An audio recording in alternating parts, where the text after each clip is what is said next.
पियाजे, Kohlberg और Vygotsky, ये तीन ऐसे मनोवैज्ञानिक थे जिनके क्वेश्चन भर भर के आपके सीटेट के एग्जाम में आते हैं। तो अगर आप इन तीनों के क्वेश्चंस को कर लेते हैं तो बहुत सारे नंबर आपके सिक्योर हो सकते हैं। तो हमने इस वीडियो में 20 ऐसे क्वेश्चन डाले हैं जो इन तीन मनोवैज्ञानिकों के जीवन से आते हैं या इन तीन मनोवैज्ञानिकों से रिलेटेड है और जो बार बार आपके एग्जाम्स में रिपीट होते हैं। तो क्या आप लोगों को ये सारे 20 क्वेश्चन आते हैं? यही जानने के लिए ये वीडियो मैंने आप लोगों के लिए बनाई है। थोड़ा सा समय निकालिएगा, इस वीडियो को शुरू से लेकर लास्ट तक, पहले क्वेश्चन से लेकर 20वें क्वेश्चन तक देखिएगा। सारे के सारे जो क्वेश्चंस होंगे वो वाइगोत्स्की, वो आपके पियाजे और इन सब के ऊपर बेस्ड होंगे।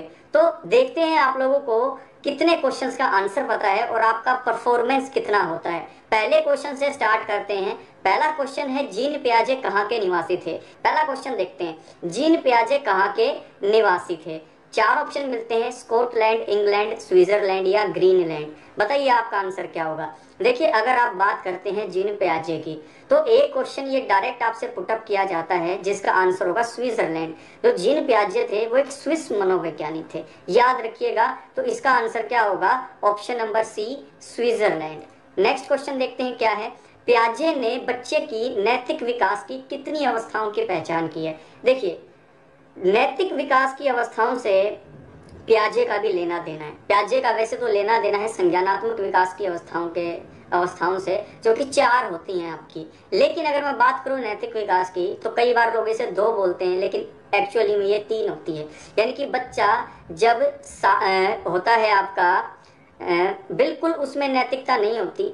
शुरू में तो बाहरी सत्ता के द्वारा मतलब जो है कंट्रोल की जाती है। पहले एक तो होता है आपका 7 साल तक, 0 से 7, जिसमें बाहरी कंट्रोल होता है। फिर 7 से 10 साल के बीच में क्या होता है कि वो बीच में रहते हैं, यानी कि कई काम तो नैतिकता उनके अंदर से आती है कई बार, और कई बार बाहरी कंट्रोल होता है। तो मिक्सचर होता है 7 से 10, और 10 साल के बाद वो जो नैतिकता होती है वो खुद पर डिपेंडेंट हो जाती है। उसके अंदर से ये भाव आने लगते हैं कि मुझे नैतिकता में रहना है। तो ये 3 स्टेजेस होती हैं उसकी। तो आंसर यहाँ पर क्या होगा? Option number 3। तीसरा क्वेश्चन देखते हैं क्या है, निम्न में से किसने नैतिक वृद्धि की अवस्थाओं की अवधारणा प्रस्तुत की है? यानी कि नैतिक विकास, मोरल डेवलपमेंट के बारे में इन 4 मनोवैज्ञानिकों में से किस मनोवैज्ञानिक ने बात की? अब देखिए, 3 क्वेश्चन आए हैं और तीनों के तीनों आप लोगों ने सीटेट के प्रीवियस ईयर में देखे हैं। 20 के 20 क्वेश्चन आगे जो अभी आएंगे वो सारे के सारे इतने ही इंपॉर्टेंट होंगे। तो शुरू से एक लास्ट तक देखो।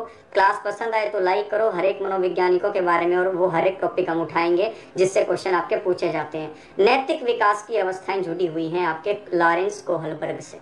अब कोहलबर्ग ने बताया कि जो नैतिक विकास होता है बच्चों का वो 6 स्टेज में होता है, 3 स्तरों में होता है। यानी कि there are 3 levels and 6 stages. यानी कि एवरी लेवल हैज 2 स्टेजेस। यानी कि हर जो लेवल होता है, हर जो स्तर होता है उसके 2 उसकी स्टेज होती हैं। यानी कि 3 आपकी लेवल हो गए और आपकी 6 स्टेज हो गई। तो किसने प्रस्तुत किया? कोहलबर्ग ने, याद रखना।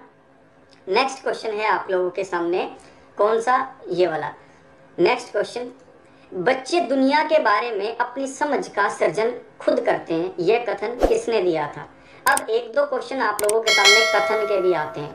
अब जब भी कथन के क्वेश्चन आप लोगों के सामने आए, आपको वेल प्रिपेयर्ड रहना है, क्योंकि आप लोगों के पास आंसर होना ही चाहिए अगर आप सीटेट 2019 की तैयारी कर रहे हैं, खास करके हमारे चैनल से। तो देखिए, एक मनोवैज्ञानिक थे जीन पियाजे, जिन्होंने संज्ञानात्मक स्तर के बारे में बहुत बात की। अब उनकी अवस्थाएं बताई 4, उसके बाद उन्होंने नैतिक विकास की भी बात की, लेकिन कोहलबर्ग को ज्यादा माना जाता है नैतिक विकास में। लेकिन बच्चे दुनिया के बारे में अपनी समझ का सृजन खुद करते हैं, यानी कि दुनिया क्या है, व्हाट इज वर्ल्ड, हर एक चीज के बारे में अपने पॉइंट ऑफ व्यू को वो खुद बनाते हैं। ऐसा कहने वाले मनोवैज्ञानिक थे जीन पियाजे। तो ऑप्शन नंबर 1 इसका राइट आंसर होगा। नेक्स्ट क्वेश्चन है, निम्न में से यह किसका कथन है कि ज्ञानात्मक विकास नकल पर आधारित न होकर खोज पर आधारित होती है? बताइए आंसर किसका होगा।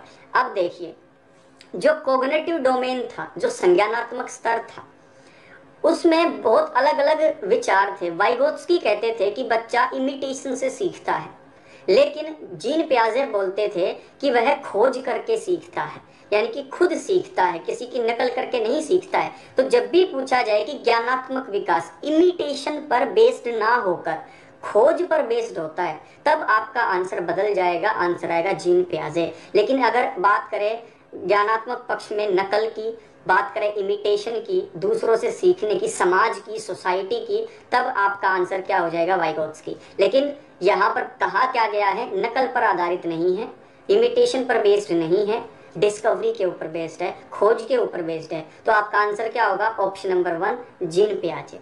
नेक्स्ट क्वेश्चन की तरफ बढ़ते हैं। देखिए दोस्तों, लाइक जरूर करते रहें, इस वीडियो को शेयर कर दीजिए अपने दोस्तों के मोबाइल तक। आप लोगों को थैंक यू बोलेंगे। निम्नलिखित में से किसने बच्चों की अंतः क्रियाओं को उनके विकास का मूल आधार माना है?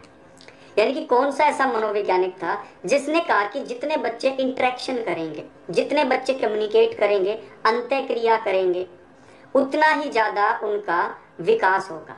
इंटरेक्शन किससे करेंगे आप बताइए। अपने आप से तो इंटरेक्शन कर नहीं सकते, दीवार से तो इंटरेक्शन कर नहीं सकते, समाज के लोगों से इंटरेक्शन करना पड़ेगा। तो दूसरे शब्दों में आप इस क्वेश्चन को ऐसे ले सकते हैं कि किसने ये माना कि बच्चे समाज की मदद से अपना विकास करते हैं?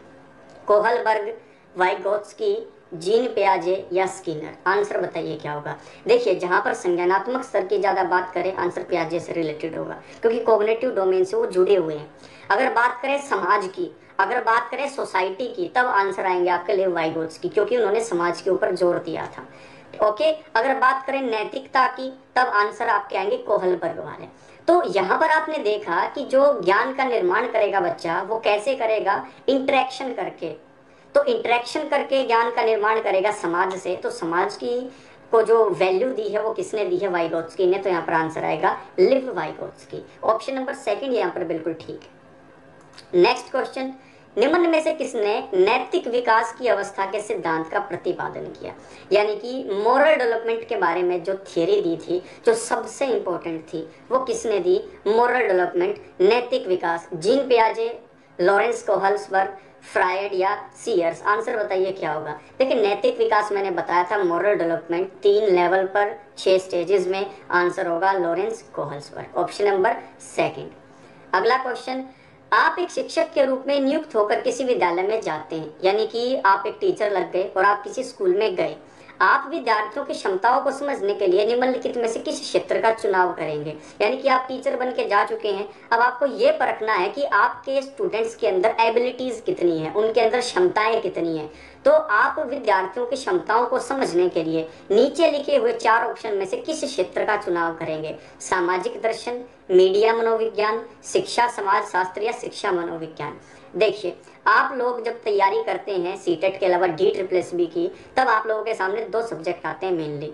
एक तो आता है एजुकेशनल साइकोलॉजी, एक आता है आप लोगों का एजुकेशनल पेडागोजी।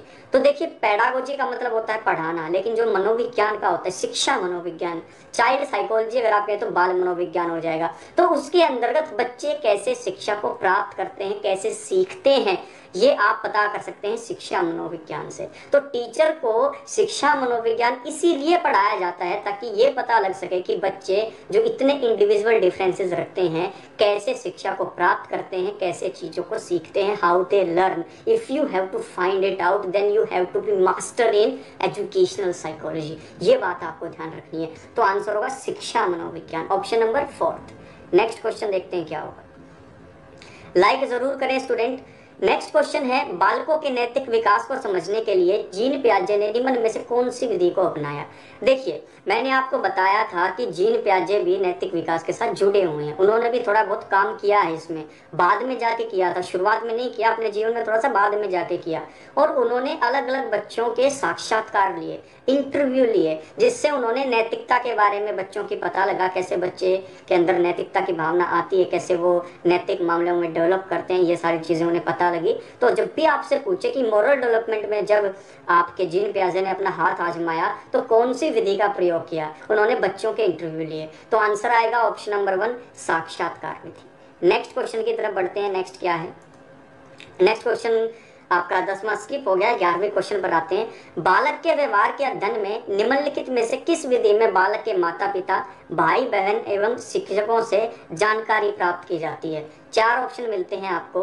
व्यक्तिक इतिहास विधि, इसको केस स्टडी भी बोला जाता है। दूसरा है निरीक्षण विधि, प्रश्नावली विधि, साक्षात्कार विधि। तो देखिए व्यक्तिक इतिहास विधि में क्या किया जाता है, मान लीजिए मेरे ऊपर अगर आपको व्यक्तिक इतिहास विधि अपनानी है तो मेरे बारे में जो जानकारी होगी आप सिर्फ ऑब्जर्वेशन से प्राप्त नहीं करेंगे, आप जिन लोगों से मैं जुड़ा हुआ हूं उनसे भी आप जानकारी इकट्ठा करेंगे। यानी कि किसी भी व्यक्ति के बारे में जानकारी इकट्ठा करो, सिर्फ ऑब्जर्वेशन के थ्रू नहीं, उसके जानकारों के थ्रू, उसके माता पिता के थ्रू, उनके शिक्षकों के थ्रू, उसके भाई बहनों के थ्रू। ये आपकी व्यक्तिक इतिहास विधि होती है। एक व्यक्ति का जो पूरा इतिहास होता है उसके बारे में, अलग अलग पहलुओं के बारे में जानने के लिए आप ये इंक्वायरी का अप्रोच जो है चुनते हैं। तो ऑप्शन आएगा पहला, व्यक्तिक इतिहास विधि। नेक्स्ट क्वेश्चन, पियाजे के अनुसार कोई बच्चा किस अवस्था में अपने परिवेश की वस्तुओं को पहचानने व उनमें विभेद करने लगता है।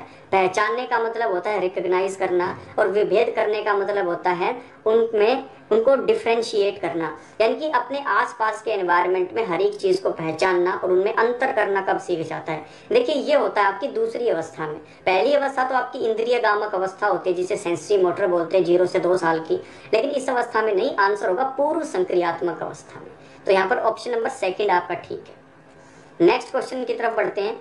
वाइगोत्स्की के अनुसार बच्चे अपने साथी समूह के सक्रिय सदस्य कम बन जाते हैं। अब देखिए जो साथी समूह होगा वो भी तो समाज का ही एक हिस्सा हुआ। तो अब आपने देखा, जैसे मैंने आपको बताया था, वाइगोत्स्की ऐसे ही क्वेश्चंस में आपको दिखेंगे, या आपको ऑप्शन में वाइगोत्स्की दिखे तो आंसर वाइगोत्स्की तब होगा जब समाज के बारे में बात की गई हो। तो देखिए जो साथी समूह है उसके एक्टिव मेंबर कब बनते हैं। ये क्वेश्चन 2 तरीके से आता है, ध्यान से सुनिएगा, नोट डाउन करिएगा। सीटेट 2019 के लिए बहुत इंपॉर्टेंट क्वेश्चन है, प्रिपरेशन के लिए नोट्स बना लीजिए, अपने प्रिपेयर कीजिए चीजों को। वाइगोत्स्की के अनुसार बच्चे समूह बनाना स्टार्ट करते हैं बाल्यावस्था में, लेकिन एक्टिव मेंबर होते हैं किशोरावस्था में। याद रखना, क्योंकि बाल्यावस्था में बहुत सारे रिस्ट्रिक्शंस भी होती हैं, बच्चों को घर से निकलने नहीं देते हैं माँ बाप कई बार, लेकिन सक्रिय रूप से वो अपने ग्रुप के मेंबर कब बन जाते हैं, जब डेली मिलना जुलना होता है, वो होता है किशोरावस्था में। तो ऑप्शन नंबर थर्ड यहाँ पर ठीक होगा। यानी कि साथी समूह के सदस्य कब बनते हैं, पीयर ग्रुप के मेंबर कब बनते हैं बाल्यावस्था में, लेकिन एक्टिव मेंबर कब बन जाते हैं किशोरावस्था में। तो ऑप्शन नंबर थर्ड यहाँ पर ठीक होगा। ये माइनर सा क्वेश्चन में चेंज होगा तो आंसर भी चेंज होगा, ध्यान रखिएगा। पियाजे ने किसी बच्चे के विचारों में नए विचारों के समावेशन हो जाने को क्या कहा है। अब देखिए क्वेश्चन को चेंज इस तरीके से भी किया जा सकता था कि बच्चे के पूर्व ज्ञान में नई जानकारी जुड़ जाती है तो उसे क्या कहते हैं, बच्चे की स्कीमा में नई स्कीमा जुड़ जाती है तो क्या कहते हैं। देखिए स्कीमा कहें, पूर्व ज्ञान कहें, या बच्चे के विचार कहें, एग्जिस्टिंग, एक ही मतलब होता है। या स्टोर्ड जानकारी, यानी कि जितनी जानकारी एट ए पॉइंट बच्चे को है वो उसका स्कीमा हो गया। जब भी बच्चे के स्कीमा के अंदर चेंज होगा और नए विचार आएंगे वो सातवीकरण बोलते हैं, इसे सतवीकरण यहाँ पर लिखा हुआ है। ऑप्शन नंबर थर्ड यहाँ पर बिल्कुल ठीक है। नेक्स्ट क्वेश्चन, बच्चों के विकास से संबंधित निर्माण एवं खोज का सिद्धांत निम्न में से किसने दिया है। ये क्वेश्चन आप लोगों का बहुत इंपॉर्टेंट है, बहुत बार आपके एग्जाम्स में आपसे पूछा भी गया है। बताइए बच्चों के विकास के संबंध में निर्माण एवं खोज का सिद्धांत किसने दिया है। 4 ऑप्शन है, स्किनर, रॉबर्ट, जीन पियाजे या वाइगोत्स्की। आपका आंसर क्या होगा यहाँ पर दोस्तों, आप लोगों का आंसर होगा जीन पियाजे। ऑप्शन नंबर कौन सा, option number C. Next question की तरफ, जीन पियाजे के अनुसार कितने वर्ष की आयु तक बच्चे में संज्ञानात्मक परिपक्वता का अभाव पाया जाता है। यानी कि कॉग्निटिव डोमेन में बच्चा इमेच्योर कब तक होता है, यानी कि संज्ञानात्मक स्तर में बच्चा परिपक्वता का अभाव कब मिलेगा, 4 वर्ष तक, 6 वर्ष, 8 वर्ष या 12 वर्ष। आंसर बता दीजिए क्या होगा। देखिए आंसर होगा आप लोगों का 6 वर्ष, यानी कि 6 वर्ष से पहले का बच्चा संज्ञानात्मक परिपक्व नहीं होता। इसलिए जब आप बच्चे का एडमिशन कराते हैं पहली क्लास में तो उसकी उम्र लगभग 6 साल के बराबर होती है। उससे पहले बच्चों को फ्री छोड़ना चाहिए और खुद उन्हें सीखने के मौके देने चाहिए। ऐसा नहीं कि आप उन्हें पिंजरे में बंद कर दे, स्कूलों में भेजें, जैसा कि आजकल हो रहा है। नेक्स्ट क्वेश्चन की तरफ बढ़ते हैं। इसका आंसर होगा दूसरा, 6 वर्ष। बच्चों में आधारहीन आत्म चेतनावस्था का संबंध उसके विकास की किस अवस्था से होता है। आधारहीन आत्म चेतना अवस्था, यानी कि हम हैं कुछ नहीं लेकिन बच्चे सोचते हैं कि मैं ही मैं हूँ। देखिए जब किशोरावस्था होती है तो बच्चों को ये वहम हो जाता है कि मुझसे आगे कोई नहीं है, आई एम द बेस्ट। कई लोगों को तो आगे चल के भी ये वहम है, खासकर यूट्यूब पे भी कई लोगों को वहम है ये, that I am the best. तो उनका वहम भी धीरे धीरे दूर होगा। तो आधारहीन आत्म चेतनावस्था किससे जुड़ी हुई होती है, किशोरावस्था से। याद रखना, ख्याली पुलाव बनाते हैं आप इसमें। नेक्स्ट क्वेश्चन है आपका, वाइगोत्स्की के अनुसार किसी बालक के विकास में सबसे महत्वपूर्ण योगदान निम्न में से किसका होता है?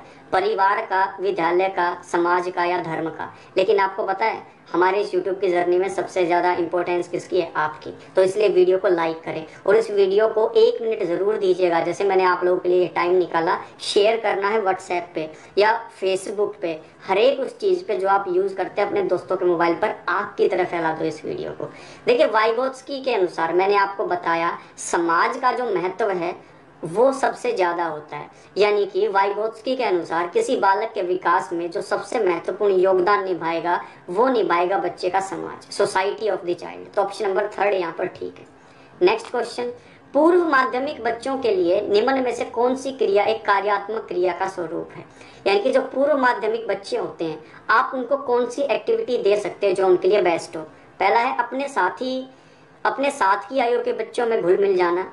दूसरा, मिट्टी के खिलौनों को 2 भाग में तोड़कर उसे दोबारा जोड़ना। तीसरा है डीके तक के पहाड़ों को मुंह जुबानी याद कर लेना, यानी कि 20 तक के या 30 तक के ये लिख रखा है। लास्ट है माध्यमिक कक्षा की किताबों का अध्ययन कर लेना। देखिए मिट्टी के खिलौनों को 2 भाग में तोड़ना और उसे दोबारा जोड़ना, इससे बच्चों के अंदर क्यूरियोसिटी भी जागती है। तो ऑप्शन नंबर यहाँ पर 2 ठीक होगा। आप बच्चों को खुद करने के मौके देंगे और ये क्वेश्चन बार बार आपका एग्जाम में आता है, तो मिस नहीं होना चाहिए किसी भी कीमत पर। नेक्स्ट, आप अपनी कक्षा के बच्चों के बौद्धिक विकास में परिपक्वता लाना चाहते हैं, यानी कि आप अपने बच्चों के कॉग्निटिव डोमेन को स्ट्रॉन्ग करना चाहते हैं, उन्हें कॉग्निटिव डोमेन के तौर पर मैच्योर करना चाहते हैं। तो आप निम्न में से किस चीज का चुनाव करेंगे? पहला है बच्चों के समक्ष आने वाली समस्याओं को सुलझाने में उनकी मदद करेंगे। दूसरा, बच्चों को खूब होमवर्क देंगे, गृह कार्य देंगे। तीसरा है आप उनको साइलेंट बैठने के लिए कहेंगे, चुपचाप बैठने के लिए कहोगे। और लास्ट है उपरोक्त सभी। तो देखिए, आप बच्चों के सामने कोई समस्या आएगी तो समस्या का समाधान तो उनको ही करने देंगे, प्रॉब्लम को सॉल्व तो वही करेंगे, लेकिन आप क्या करेंगे? आप बैकबोन बनेंगे उनकी, आप उनका सपोर्ट बनेंगे। आप बच्चे के सामने आने वाली समस्याओं को बच्चे को सुलझाने देंगे और उनमें उनकी मदद करेंगे जब बच्चा समस्याओं को सुलझा रहा होगा। यही एक राइट अप्रोच होता है। दोस्तों, वाइगोत्स्की से, पियाजे से और कोहलबर्ग से ये 20 इंपॉर्टेंट क्वेश्चन आप लोगों के आते हैं और ये 20 के 20 मैंने इंक्लूड किए हैं। अब इन 20 क्वेश्चन में से कितने नंबर आपके आए, नीचे कमेंट बॉक्स में कमेंट करना। किन मनोवैज्ञानिकों के ऊपर, किस टॉपिक के ऊपर स्पेशली आप चाहते हैं कि मैं क्वेश्चंस लेके आऊँ, वो आप लोगों के लिए वीडियोस की एक नई सीरीज में स्टार्ट भी कर दूंगा, जिसमें हर टॉपिक को हम कंप्लीट जो है MCQ के थ्रू भी कर लेंगे। तो जल्दी से वीडियो को ज़्यादा से ज़्यादा मात्रा में लाइक करें, व्हाट्सएप पर, फेसबुक पर शेयर करें। नेक्स्ट वीडियो में आप लोगों से मुलाकात करता हूँ, तब तक ले जय हिंद, जय भारत। पढ़ते जरूर रहना है।